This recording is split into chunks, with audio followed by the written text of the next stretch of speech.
Hello, আসসালামু আলাইকুম। কেমন আছেন সবাই? আশা করি সবাই ভালো আছেন। আমিও আলহামদুলিল্লাহ খুব ভালো আছি।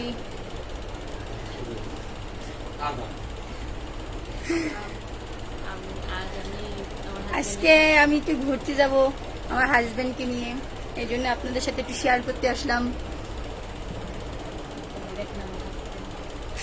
দাঁড়াও, দেখার আগে আসুক। এই যে আমার হাজবেন্ড, সবাই তো বলেন নানা দাদা, আসলে এটা আমার হাজবেন্ড। আমার এত সুন্দর সাজগোজ এলাক পোশাক দিতে দিতে আমার হাজবেন্ড পরিশ্রম করতে করতে এরকম চেহারা হয়ে গেছে। আসলে আমার হাজবেন্ডের চেহারা এরকম ছিল না। হাজবেন্ড এরকম হয়ে গেছে কেমনে? কই যাবা তাহলে? ফুচকা খাইতে যাবো? ফুচকা খাতে যাবো, ফুচকা ফুচকা ফুচকা ফুচকা। আর কি খাবো?